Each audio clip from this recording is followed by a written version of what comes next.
Hello friends, आज हम लोग क्लास 7th का चैप्टर 1 इन्वायरमेंट करने जा रहे हैं ज्योग्राफी का। तो हमने इस चैप्टर को कुछ टॉपिक्स में डिवाइड कर दिया है, जैसे कि environment, types of environment, biotic and abiotic, natural environment, human environment और इकोसिस्टम। तो सबसे पहला टॉपिक है हमारा इन्वायरमेंट। इन्वायरमेंट होता है हमारी बेसिक लाइफ सपोर्ट सिस्टम है।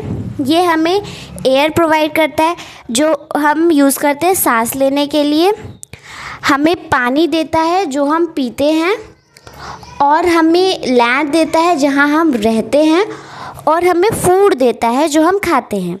तो इसका मतलब हम इससे समझते हैं कि जो भी चीज़ें एक लिविंग ऑर्गेनिज्म को सराउंड करती है वो इन्वायरमेंट का एक पार्ट होता है, जैसे एयर, लैंड, वाटर, कार और क्लोथ्स, पेन, बुक्स, सब कुछ। ठीक है, तो ये तो हो गया इन्वायरमेंट। लेकिन टाइप्स ऑफ इन्वायरमेंट, अब जो इन्वायरमेंट होता है, सारी चीज़ें इन्वायरमेंट में नेचर से नहीं बनी होती, नेचर ने नहीं बनाई होती, कुछ चीज़ें ह्यूमंस ने भी बनाई होती हैं। तो यहाँ पर हो जाता है दो टाइप के इन्वायरमेंट, एक ह्यूमन इन्वायरमेंट और एक नेचुरल इन्वायरमेंट। तो चलिए इन दोनों को हम अच्छे से डिटेल में पढ़ लेते हैं। लेकिन इन दोनों टॉपिक्स को कवर करने के पहले हमें एक छोटा सा टॉपिक कवर करना होगा, बायोटिक एंड एबायोटिक। तो यहाँ पर हमारा टॉपिक है बायोटिक एंड एबायोटिक। तो जो बायोटिक होता है वो रेफ़र करता है वर्ल्ड ऑफ लिविंग ऑर्गेनिज्म, जो जिंदा जीव और जंतु होते हैं उन्हें रेफ़र करता है बायोटिक। और जो एबायोटिक होता है उसका मतलब होता है world of non living things. और बायोटिक का एग्जाम्पल हो जाएगा प्लांट्स एंड एनिमल्स जो कि ज़िंदा होते हैं, और एबायोटिक का हो जाएगा कार्स एंड क्लोथ्स। तो यहाँ से हमने ये छोटा सा एक टॉपिक कवर कर लिया। अब नेक्स्ट टॉपिक जो है नेचुरल इन्वायरमेंट। नेचुरल इन्वायरमेंट क्या होता है, तो हम देखते हैं land, water, air, plants and animals comprise the natural environment. जो लैंड होता है, वाटर, एयर, प्लांट्स, एनिमल्स, ये सारी चीज़ें नेचुरल इन्वायरमेंट को बनाती हैं। जो डोमेन्स ऑफ अर्थ होते हैं, अर्थ के डोमेन्स, ये भी नेचुरल इन्वायरमेंट के ही पार्ट हैं। अब ये हमने डोमेन्स ऑफ अर्थ तो पढ़ा है 6th क्लास में, लेकिन फिर भी हम एक बार इस पे नज़र डाल लेते हैं। तो सबसे पहला डोमेन आता है हमारा लिथोस्फीयर। लिथोस्फीयर है, it is the solid crust और hard top layer of earth. ये रॉक से और मिनरल से बना होता है, और इसके ऊपर एक थिन लेयर होती है सॉइल की। ये एक इरेगुलर सरफेस होता है बहुत सारे लैंडफॉर्म्स के साथ, जैसे प्लेन्स, प्लेटूज, माउंटेन्स एक्सेट्रा। ये हमें लैंड, फॉरेस्ट प्रोवाइड करता है। लैंड हम एग्रीकल्चर के लिए यूज़ करते हैं और ह्यूमन सेटलमेंट के लिए। अब नेक्स्ट डोमेन है हमारा हाइड्रोस्फीयर।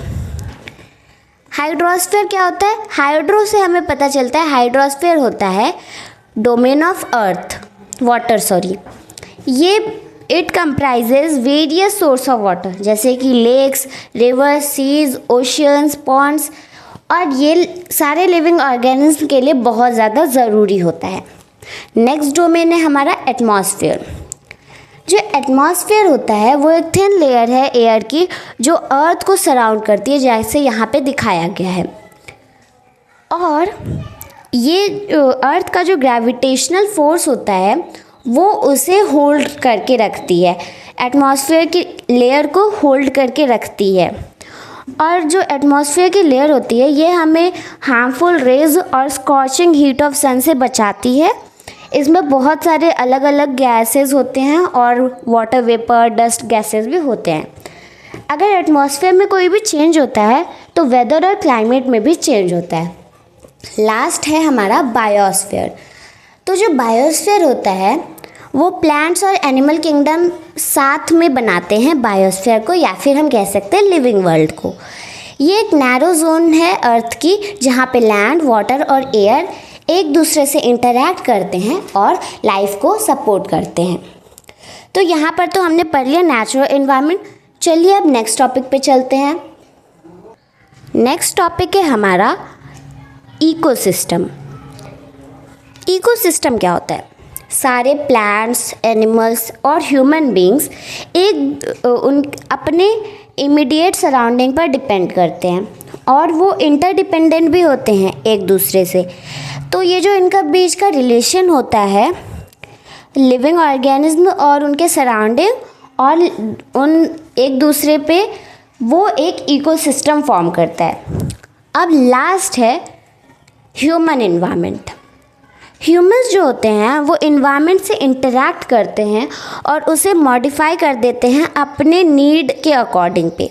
तो यहाँ पर एक छोटा सा माइंड मैप है जिससे आप समझ सकते हैं कि वो कैसे मॉडिफाई करते हैं। देखिए, पहले के टाइम पे लोग सिंपल लाइफ लीड करते थे और वो जहाँ भी नेचुरल सराउंडिंग से जो कुछ भी मिल जाता उसी से अपना गुजारा कर लेते। लेकिन जैसे जैसे टाइम आगे बढ़ता गया, लोग ने एक सेटल लाइफ जीना सीखा। उन्होंने क्रॉप्स ग्रो करना सीखा, एनिमल्स को पालना सीख लिया। लेकिन और टाइम बढ़ते गया और व्हील इन्वेंट हुई, जिससे ट्रांसपोर्टेशन बढ़ा और ट्रेड शुरू हुआ, जिससे लोगों ने एक लग्जरियस लाइफ भी जीना सीख लिया। तो ऐसे ह्यूमंस अपने इन्वायरमेंट से इंटरैक्ट करके उसे मॉडिफाई करते हैं अपनी नीड के अकॉर्डिंग। तो यहाँ पर हमारा ये जो चैप्टर है ये ख़त्म होता है। तो हमने इस चैप्टर को 7 मिनट में ख़त्म कर लिया है एंड नेक्स्ट पार्ट में हम इसकी एक्सरसाइजेस कर लेंगे। अभी के लिए thank you and have a nice day.